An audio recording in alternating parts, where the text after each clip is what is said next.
Boa noite, boa noite. Vamos começar aqui mais uma live.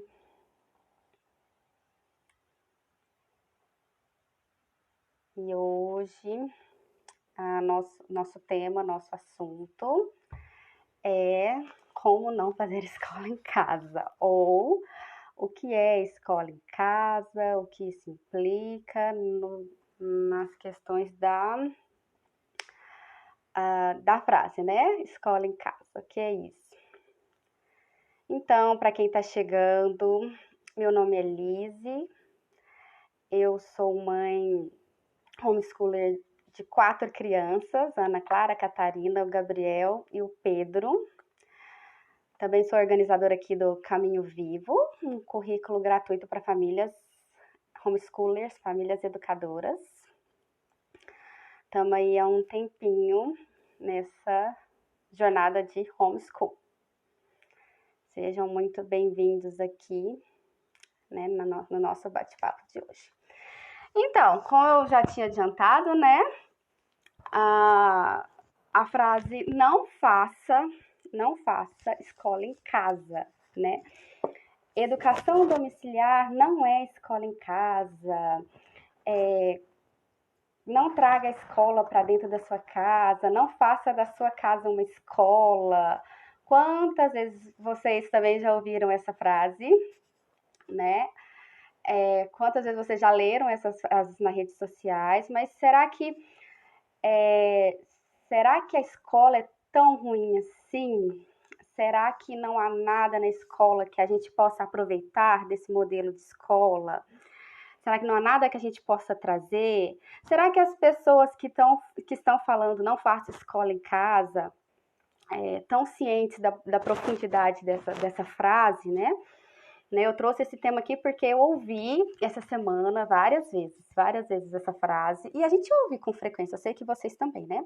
Falei, gente, isso dá uma boa conversa. Então, quando eu comecei a ouvir sobre homeschool, antes mesmo de pensar, as primeiras famílias, assim, que eu tive...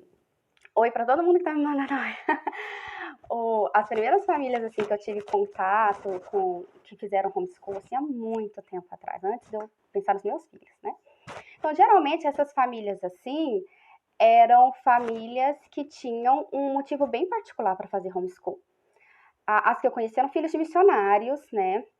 Às vezes os pais estavam viajando, estavam no motorhome, numa volta ao mundo. Tem aí famílias famosas que fizeram volta ao mundo com os filhos. E então, ou às vezes até um motivo de saúde, alguma coisa assim, ou pais diplomatas que tinham que viajar muito. Então, as crianças acabavam estudando em casa ou iam com os pais viajar e estudavam ali durante a viagem. Então, o primeiro contato que eu tive com os homeschoolers, eu acredito que essas foram as primeiras famílias homeschoolers mesmo aqui no Brasil. Eu tô falando aqui de 2, 3 décadas para trás, assim, que eram famílias, assim, poucas, né? E aí depois veio uma segunda onda, assim, de homeschool, que foi já um movimento pela visibilidade do homeschool, pela legalização do homeschool. E essas famílias levantaram mesmo a bandeira do homeschool, e elas tinham em comum o motivo de querer educar os filhos em casa, é que elas não estavam satisfeitas com a escola. Então, levantaram a bandeira contra o socioconstrutivismo, contra o Paulo Freire, contra ideologia de gênero, contra ensino anticristão nas escolas. Então, já foi um pessoal mais engajado nessas questões, né? E esse pessoal até tentou, sim, mudar algumas questões nas escolas, né? Então, às vezes, a gente ouve uns comentários de quem tá de fora, assim, mas porque se os homeschoolers estão descontentes com a escola, por que não tentam melhorar? Tentaram, gente, tentaram. Teve muita gente que foi atrás de escola, que foi atrás de professor, que tentou ajudar, que tentou oferecer soluções, mas é um sistema grande para se mudar, né? Então, eles viram no homeschool a possibilidade de fazer diferente com os filhos deles, né? De ensinar de um modo diferente e tirar aí essas questões, às vezes, focar mais numa questão mais religiosa e tirar essas questões que incomodavam, que a gente não concorda e tal. E dentro desse grupo de pais de homeschoolers, teve alguns, eu não sei quantificar, sem dizer se foram muitos, se foram poucos, mas teve alguns que levantaram a bandeira de que a escola é ruim, né? Levantaram uma bandeira contra a escola.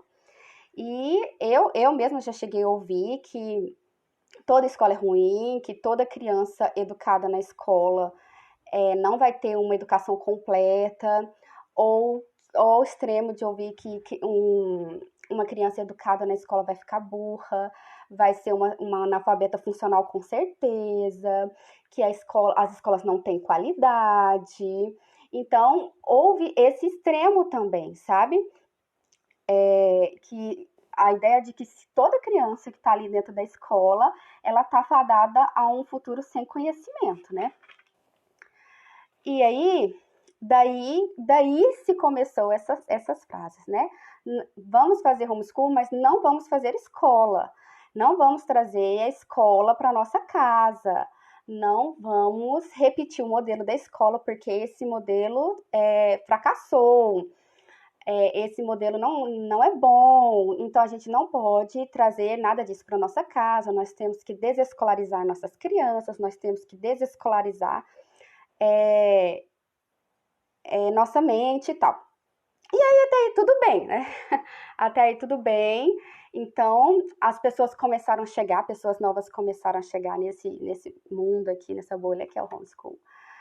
E aí ouviram essas opiniões e concluíram, não, tá bom, então a escola tá ruim, esse negócio de Paulo Freire não dá certo, não quero educar meu filho assim nessa linha, não quero que meu filho seja um semi-analfabeto, analfabeto funcional, eu quero um outro modo, eu vou investir nessa questão aí do homeschool. Com certeza isso afastou alguns pais do homeschool, com certeza. E aí as pessoas pensaram assim, não, vou atrás de que é esse homeschool, vou pesquisar aí como que faz, como se ensina, que material que usa, eu vou atrás. E aí chegou no Instagram, né? Foi bem nessa época que eu caí no Instagram também, porque o pessoal tá tudo por aqui, né? E aí nessa procura do que faz, de como que faz, de repente os pais chegaram numa visão ali das famílias mostrando, se abrindo para mostrar o homeschool, e viram o quê? Tinha uma professora, né, que era uma mãe e um pai, tinha caderno, tinha livro, né, ainda que os livros não tenham aqueles viés dos quais a gente quer fugir, né, aquelas ideias que a gente quer fugir, mas tem livros didáticos também, ou apostilas que se assemelham muito a livros didáticos, que tem aqueles mesmos conteúdos, que tem história do Brasil, que tem ciências, que tem geografia, que tem os planetas, que tem matemática, continhas, então aquele mesmo modelo de conteúdo, né? Então tem disciplina, tem horário, tem rotina, tem mesinha para as crianças sentarem, tem até uniforme, tem famílias que fazem uniforme, né? Nada contra fazer uniforme, aqui em casa a gente tem a roupa de escola, né? Não é assim um uniforme escrito nosso emblema, mas é uma roupa que eu tenho a roupa de brincar da terra, a roupa de passear, e tem a roupa de fazer escola, que é uma mediana ali, né? Então as meninas sabem que a roupa, depois tira o pijama, é roupa de escola, né? É nosso uniforme, né? Pode, por bem assim dizer. Então, esses pais novos chegaram e pensaram, pô, mas o que tem de diferente então, né? Se tá tudo tão parecido assim, com... Peraí, só um pouquinho. Pra ver se melhora aqui o sinal da internet. Se tá tudo assim tão parecido com a escola, né? O que tem de diferente no homeschool? O que muda pro homeschool, né?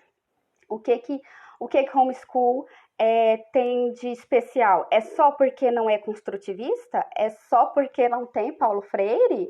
Então, qualquer coisa que eu fizer vai ser homeschool, tá bom? Desde que não tenha ideologia de gênero. Então tudo bem, né? E aí, é aí que eu quero começar a entrar nesse ponto, né? Que nem toda escola vai ser ruim. Nem sempre a escola vai ser uma opção ruim, né? Nem toda vez a escola vai ser assim a última opção da família. Então, nossa, eu tentei de tudo quanto é jeito, não deu para fazer homeschool, então, infelizmente vou ter que enviar meus filhos para a escola. Não, pode ser que uma família pense, olha, o melhor pra gente, ou o melhor pra gente nesse momento é a escola. E tudo bem, né? E tudo bem, eles não estão trazendo sofrimento aos filhos, né? Eles não estão fazendo algo ruim aos filhos, porque precisam enviar os filhos para a escola, como se eles devessem fazer o homeschool, se todo mundo devesse fazer o homeschool, e aí alguns não conseguem, e aí enviam os filhos à escola e fica aquela sensação ruim de, tive que mandar, né? Estou fazendo uma coisa ruim. E não é assim, não precisa ser assim, né? Então, eu vou falar para vocês aqui algumas coisas que a escola tem, que a gente usa e que pode ser usado e que pode ser bom. Pode, gente, não quer dizer que vocês tenham que usar, tá? Às vezes, por exemplo, aqui em casa, por exemplo, a gente usa Charlotte Mason. Então, ter um método de ensino é uma coisa que é das escolas, né? O método Charlotte Mason foi pensado para escolas, então a gente tem muita coisa em comum com a escola, né? Então, se você não quer em nada se assemelhar com a escola, então tem a opção, você tem a opção de fazer o unschooling, né? Mas mesmo dentro do homeschool, tem muitas mães, muitos pais que torcem o nariz ainda para o unschooling e pensam, gente, mas como assim? Como é que eu vou deixar meu filho livre, leve e solto para aprender, né? Porque a gente tem algumas coisas que a gente trouxe da escola, com as quais a gente está acostumado e que a gente vê como coisas boas, né? Tem algumas famílias que vão trazer tudo da escola, vão trazer toda a escola para dentro de casa. E tudo bem, gente, tudo bem, essa pode ser a escolha da família, né? Ela pode optar por seguir tudo aquilo ali da escola. E aí os outros pais vão falar, mas se eu vou seguir tudo ali da escola, para que eu vou fazer homeschool? Se vai ser igual, só que na minha casa, só para não sair de casa? Às vezes sim, às vezes sim. Eu comecei o homeschool por uma questão de saúde, porque a minha filha tem alergia alimentar e ela ficava comendo o lanche das crianças na escola e passava mal. Então, quando eu trouxe as meninas para casa, eu não sabia nada de Paulo Freire, nem de livros cheios de ideologia de gênero ou de métodos de ensino. É claro que eu andei nas escolas antes, quando eu fui matricular as meninas, mas eu não tinha o conhecimento que eu tenho hoje, sabe? E quando eu tirei elas da escola, eu não estava me importando com isso. Eu poderia trazer totalmente o modelo da escola para minha casa e tudo bem, e tudo bem. Eu só queria que a minha filha estivesse saudável, em segurança em casa, sem nenhuma reação alérgica. Então, pode ser que uma família concorde com o sistema escolar, mas que tenha algum motivo, talvez a distância da escola, né? Talvez a logística de levar a criança para a escola. E aí ela repita todo o modelo da escola, traga os livros, traga as tarefinhas, traga tudo. Gente, isso chama o modelo tradicional, isso tem um nome, né? Então, se eu trouxer toda a escola para dentro da minha casa, isso não quer dizer que eu não seja homeschooler. Você não é homeschooler porque você está fazendo igual na escola. Não, gente, eu sou homeschooler porque meus filhos não estão matriculados numa rede regular de ensino, ponto, né? Então, como eu disse, tem outras coisas que a gente traz da escola. Aqui em casa a gente segue horário, a gente tem horário de aula, né? Que eu começo com a mais velha às 7, depois começo com a mais nova às 9, a gente vai até às 11. A gente tem o nosso horário dividido por disciplinas, a gente tem aula de matemática, a gente tem aula de português, isso veio da escola. Não precisava ser assim, a gente conhece o modelo de estudo por unidades que não segue essa linha, né, de separar por disciplinas. Mas lá na escola se separa por disciplinas. E às vezes tem até alguns pais que têm dificuldade nessa questão de ver um mesmo assunto de ângulos de disciplinas diferentes, de assuntos de matérias diferentes, né?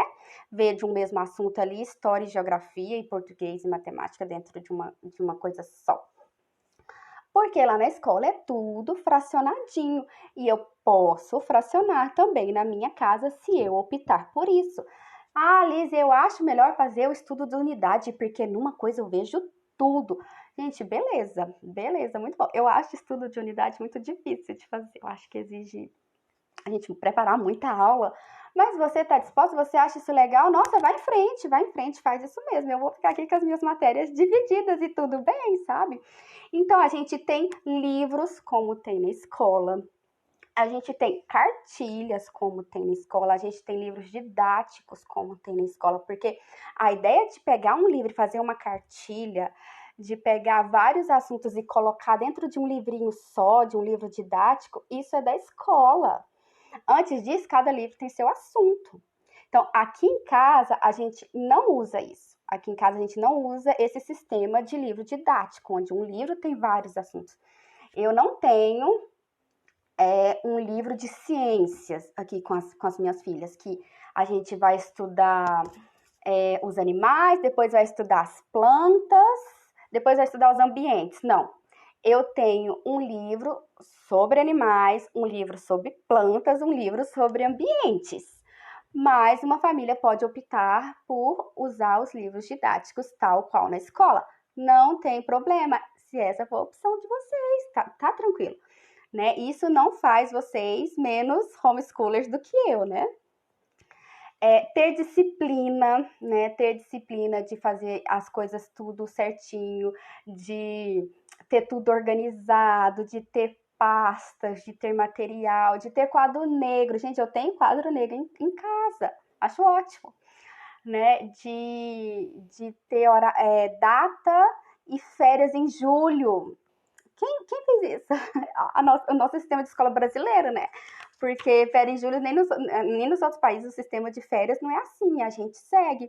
E tudo bem, né? Tudo bem trazer essas coisas da escola para nossa casa, se isso vai ajudar no nosso dia a dia, se isso não vai atrapalhar, se vai somar, então, muito bom, beleza. Agora, tem algumas coisas que eu gostaria de falar que eu acho que a gente deve seguir diferente da escola. Ou que a gente não consegue, né? Ou que a gente não consegue, ou que a escola não consegue ser igual, né?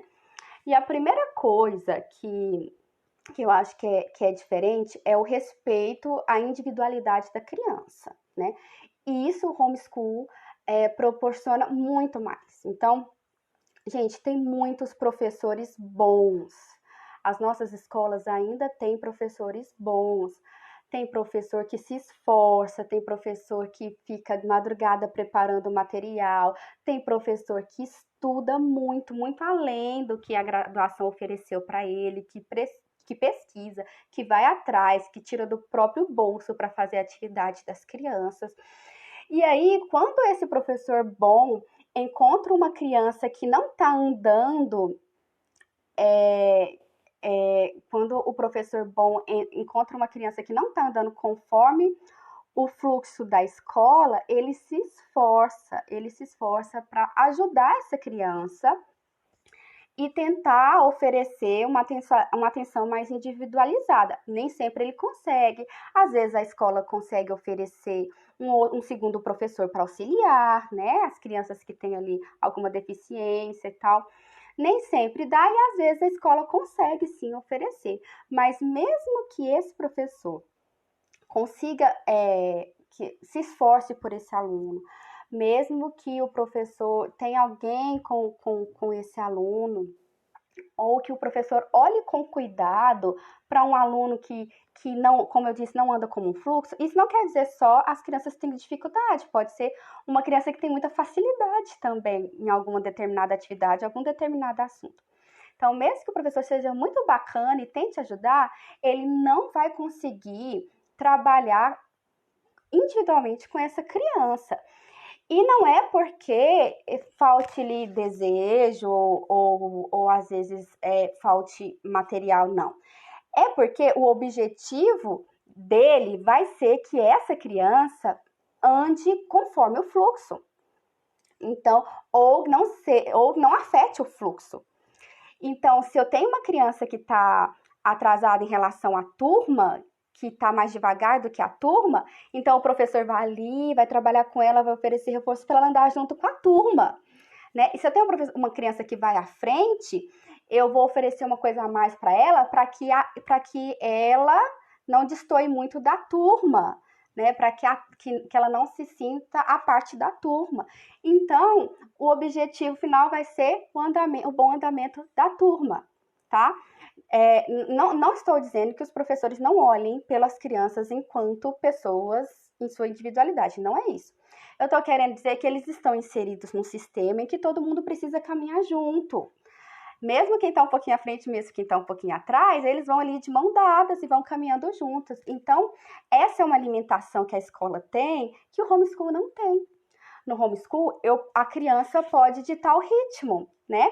Ela pode ser mais devagar em um assunto, mais rápida em outro. Ela pode ser mais devagar hoje e amanhã ela tá mais rápida, né? A gente tem variações de humor, a gente tem variações de sono. Hoje a gente tá com mais sono, hoje a gente tá com menos sono. E a gente pode andar com essa criança. E aí eu posso deixar, por exemplo, assuntos que ela não tem uma maturidade ainda para o próximo ano. Eu posso adiantar assuntos que na escola o pessoal veria lá na frente, porque a minha criança se interessou por isso. Então, essa flexibilidade a escola não tem. Isso é um benefício das famílias homeschoolers, né? E uma outra grande diferença, o objetivo dos estudos. Então, há poucas, mas há escolas confessionais, escolas cristãs, escolas evangélicas, escolas católicas, que buscam ensinar a fé para os nossos filhos, né? A fé cristã para os nossos filhos ou mesmo talvez alguma outra fé. E tentam trabalhar isso ali no dia a dia das crianças e conseguem isso. Eu sei que tem poucas que conseguem, mas tem. Mas elas ainda têm um objetivo a cumprir, que são as provas, né? Então, elas ainda as crianças vão ter que no final daquele ano ser capazes de responder às provas daquele ano. Elas vão ter que ser capazes, no final do ensino médio, responder a prova do Enem. Então, mesmo que eu trabalhe com a questão, o meu foco seja o ensino da fé, eu vou ter que agregar esse outro objetivo e a escola não pode fugir disso, né? Porque ela tem um serviço a prestar, que é o de entregar as crianças, os adolescentes, para o mercado de trabalho ou para as faculdades. Então, ela vai ter que agregar aquilo ali.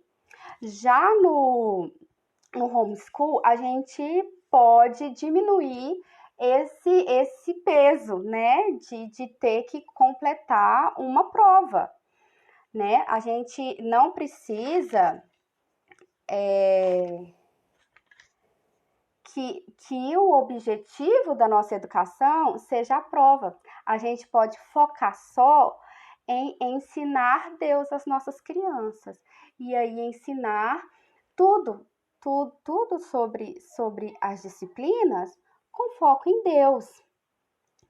Pode ser que alguma família seja homeschooling, opte por objetivo ser a prova? Pode ser que a sua família, o seu filho tenha ali, vamos dar um exemplo, tenha ali na casa dos 15, 16 anos e já saiba a profissão que ele quer seguir. e aí ele quer se dedicar ao vestibular daquela profissão.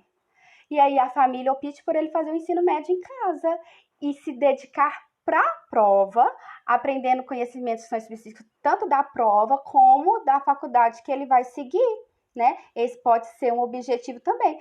A diferença lá da escola é que a gente tem opção.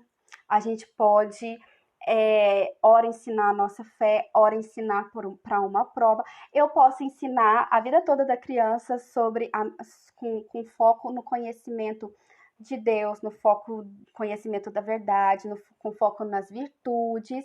E lá no fim do ano tirar um ano só para estudar para as provas, lá no fim do ensino médio. Posso. Eu tenho essa opção, eu não estou engessada pelos objetivos da escola. E aí, porque eu não tenho esse engessamento, porque porque eu posso seguir o ritmo da criança, eu também não estou limitada pelas séries, né?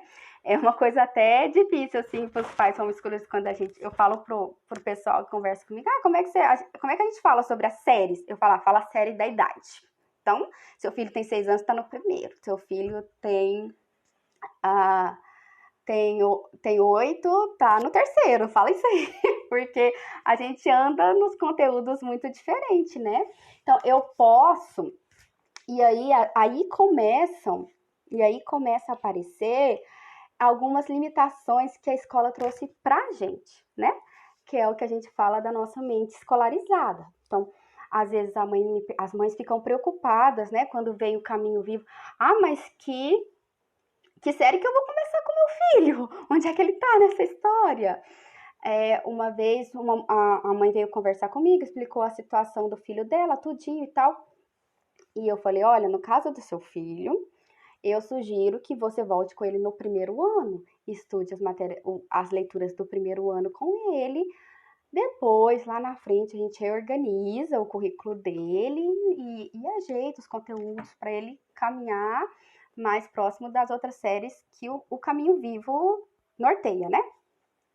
Porque, gente, o Caminho Vivo aqui, ele é uma sugestão, ele é norte, ele é um direcionamento. Então, você chega ali, você que é mãe, não sei o que eu ensino pro meu filho. Então, a gente dá uma olhada lá e tem um norte, mas aquilo ali não é uma obrigação, né? Não tem uma lei que determina que seu filho vai ter que estudar os peixes lá no terceiro ano. Não sei se é os peixes no terceiro ano, mas dando um exemplo, né?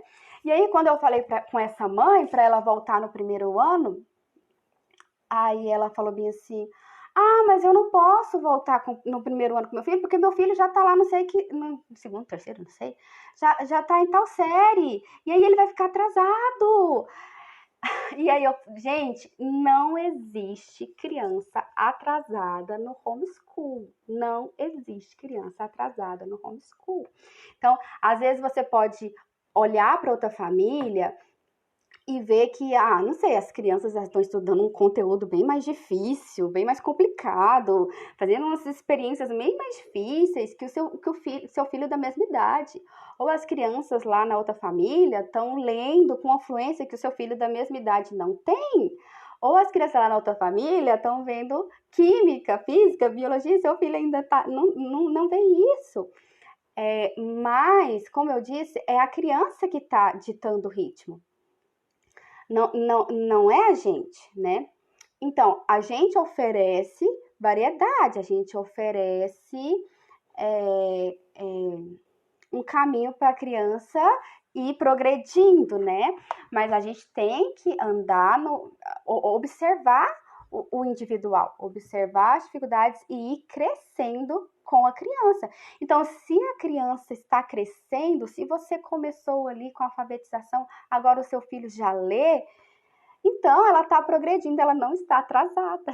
Não use os filhos dos outros como parâmetros, né? Isso é uma coisa que já vem da escola. Porque se lá na escola eu tenho que completar esse assunto até o final do segundo ano, aquele assunto até o final do terceiro ano e o outro lá até o final do quarto, se meu filho não viu esses assuntos, ele está atrasado em relação ao fluxo e às outras crianças. Então, isso é uma bênção que no homeschool não tem, né? E uma outra coisa importante, eles são nossos maiores indicadores. E nós não estamos numa corrida. tá?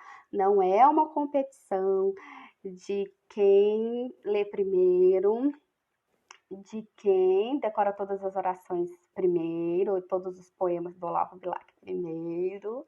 Não é uma competição para quem consegue o diploma logo, né? Essa preocupação com o diploma é uma preocupação genuína, né, dos pais. Algumas profissões exigem formação, vai ter que ter o diploma. Se seu filho quiser ser um engenheiro, um médico, tem que passar pela faculdade, não tem opção. Então, ele vai precisar de um diploma. Mas o diploma não pode ser algo que te engessa. Por exemplo, você pensar assim, eu tenho que correr com meu filho nesses assuntos aqui, porque se eu não correr com ele tá lá no ensino médio, se eu não correr com ele nessas disciplinas, ele vai fazer 18 e não vai conseguir fazer a prova para alcançar o diploma.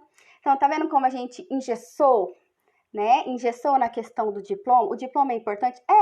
Nossos filhos vão ter que estudar para a prova do Enem ou do Enseja? Um dia eles vão ter que fazer essas benditas provas. Mas não precisa ser engessado, não precisa ser exatamente no dia que eles fizerem 18 anos. Então, essas questões assim a gente pode ser um pouco mais flexível. Uma outra coisa, a ideia de que só a escola ensina e que o conhecimento que a escola ensina é o conhecimento fundamental e mais importante.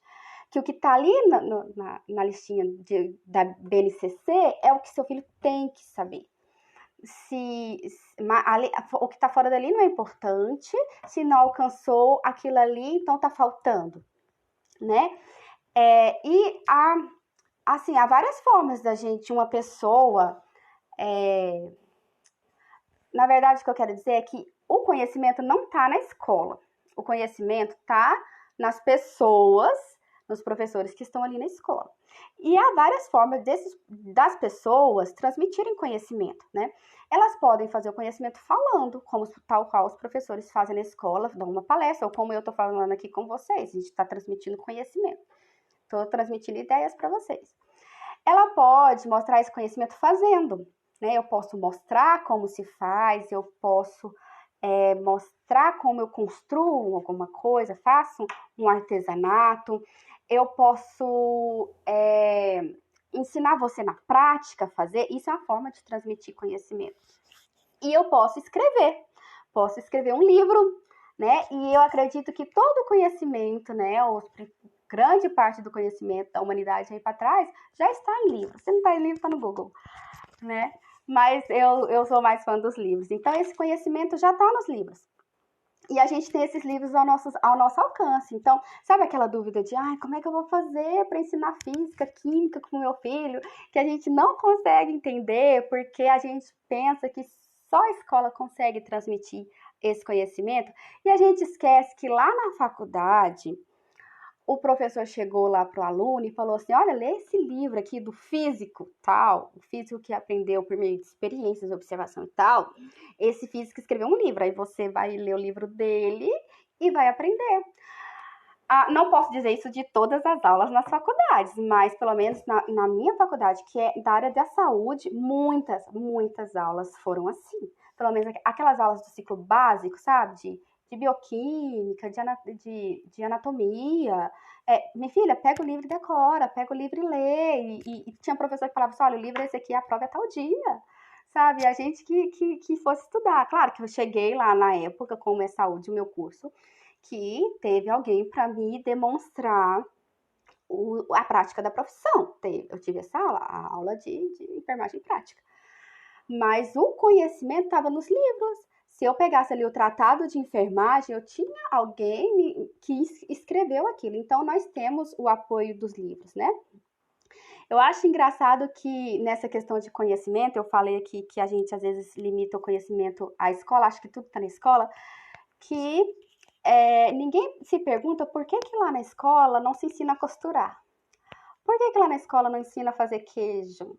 Né? Quem determinou que lá na escola a gente tem que aprender como se monta pilha. Gente, eu lembro até hoje do desespero que foi o meu um módulo lá, não sei, capítulo sobre pilhas na escola, porque aquilo ali foi muito, muito confuso para mim. E quem disse que eu tenho que aprender pilhas e que pilhas é mais importante do que fazer queijo ou costurar uma roupa? Hoje eu uso muito mais a costura das roupas do que o mecanismo por onde se passa os elétrons lá na pilha, né? Então, todo conhecimento é importante. Todo conhecimento é importante. Aqui no método da Charlotte mesmo, a Charlotte fala que a gente tem que oferecer muita variedade. A gente oferece um pouquinho de tudo para os nossos filhos. Todo conhecimento é importante. Mas a gente tem que lembrar que os nossos filhos não vão conseguir todo o conhecimento. E isso é humanamente impossível. A gente não vai conseguir passar todo o conhecimento para eles. Então, a gente se esforça, gente. Não estou dizendo que você não vai se esforçar para passar bons conhecimentos, variedade para os seus filhos. Mas vai ter algumas coisas que a gente não vai conseguir ensinar. Tem algumas coisas que a gente não sabe, né? Tem algumas coisas que os nossos filhos não vão saber. Tem algumas coisas que a gente vai julgar mais importantes que as outras, né? Tem algumas coisas que a gente vai ter que pedir ajuda. A gente vai ter que entrar numa plataforma, a gente vai ter que chamar um tutor, chamar um professor, comprar livros especializados naquilo, porque a gente vai precisar de ajuda, porque aquele conhecimento a gente não sabe. Então, voltando naquela dúvida de como é que eu vou ensinar física e química para o meu filho se essas matérias a gente não sabe, então leve com você a lembrança de que você não sabe tudo, ele também não vai saber, que há pessoas que podem te ajudar, né, com esses conhecimentos. E o homeschool te dá essa flexibilidade de você ver o que é importante e construir um currículo variado, né? Não estou dizendo que você vai falar assim, eu não gosto de química, não vou ensinar nada de química para o meu filho. Não, a gente tem que ter uma base, né? Algumas coisas assim no dia a dia faz bem. Então, uma base geral de conhecimentos a gente vai procurar alcançar para os nossos filhos, né? E o que a gente deve fazer é o nosso melhor. É lutar para que a gente possa dar a melhor educação para os nossos filhos, o que tiver ao nosso alcance, né? Com escola ou sem escola. Então, se você tem que mandar seu filho para a escola, tudo bem, mas se esforce para que com a escola ele tenha a melhor educação possível, ou sem escola ele tenha a melhor educação possível. E lembre-se que o maior, melhor e mais importante conhecimento que a gente pode e deve transmitir aos nossos filhos é o conhecimento sobre Deus.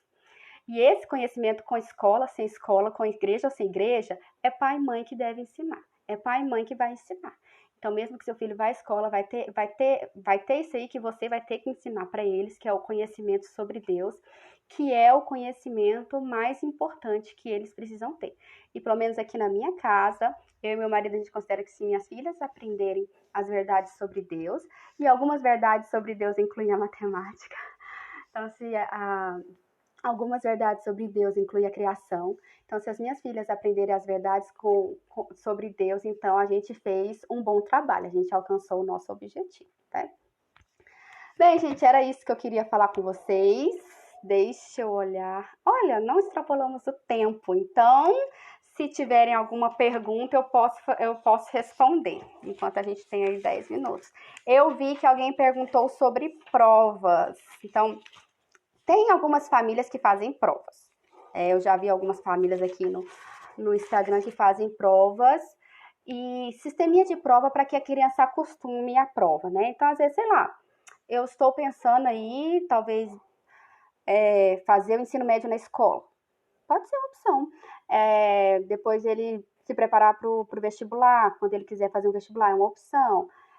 Se por acaso eu precisar reintroduzir os meninos na escola, eles já estão acostumados com o sistema de provas, então já vou ensinando. Aqui no método Charlotte mesmo a gente tem exames, né? É um pouquinho diferente das provas, a gente faz a pergunta baseado no que a criança já sabe. Então eu pergunto assim para ela, por exemplo, fala para mim o que você sabe sobre os peixes. E aí ela pode me dizer o que ela sabe sobre os peixes, ou ela falar assim, não, não sei nada sobre peixes. E eu vou falar, então me fala sobre um outro animal que você sabe. E aí ela fala, então vou falar sobre as galinhas. E ela fala para mim sobre as galinhas. E aí pronto, ela fez o exame dela, ela me mostrou o que ela sabe. É isso que eu quero com os meus exames, ver o que ela sabe e me alegrar com isso. E o que ela não sabe, a gente se organiza para estudar depois. Não tem problema. Não é assim para quantificar, dizer se ela sabe muito ou se ela sabe pouco, né?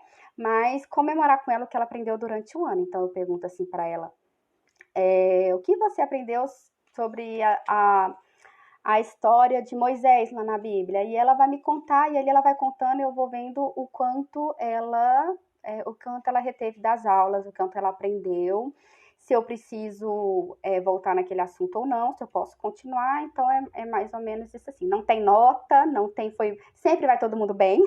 Então, se a pergunta é o que você sabe, só ela pode me dizer a resposta. Então, sempre vai todo mundo bem, sempre tira todo mundo 10, né? O meu site é o Caminho Vivo, www.caminhovivo.com. Então, quem não conhece, vai lá olhar. Nós temos uma sugestão de currículo. Gente, é sugestão, não é uma obrigação. É um norte. Estou trabalhando nele ainda. Tem muita coisa que eu preciso colocar lá. Mas eu tenho 4 crianças, então tenham paciência. Eu vou colocando assim nas noites o que dá de pouquinho em pouquinho.